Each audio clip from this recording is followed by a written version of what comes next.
makan, ya.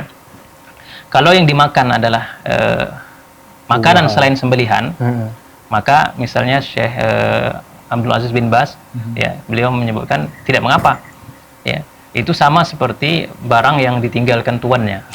Itu kalau dia betul-betul yang bukan sembelihan. Tapi kalau daging tadi ya, daging atau sesuatu yang disembelih, maka ini tidak boleh, mutlak haramnya, karena Allah Subhanahu wa taala mengatakan innama yuharrimu alaikumullah al-maita waddam walahmal khinzir wa ma uhilla li ghairillah. Sesungguhnya Allah Subhanahu wa taala mengharamkan kepada kalian ada beberapa perkara yang disebutkan secara sharih.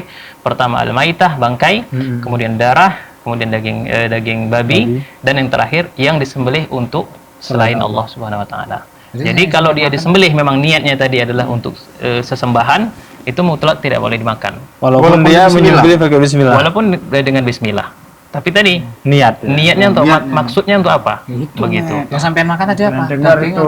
Tadi makan apa? Daging atau buah? Jeruk pula aku makan. Ya, kalau buah-buahan itu seperti tadi ya dikatakan oleh berdasarkan fatwa dari Syekh bin Baz itu tidak mengapa. Dan Syekh bin Baz berfatwa itu berdasarkan perbuatan Rasul sallallahu alaihi wasallam ketika terjadi penaklukan Makkah. Di situ kan banyak makanan-makanan, ada beberapa harta yang memang diperuntukkan oleh kaum jahiliyah ketika itu untuk Lata dan Uzza, itu diambil oleh Rasulullah SAW dan kemudian diberikan kepada sebagian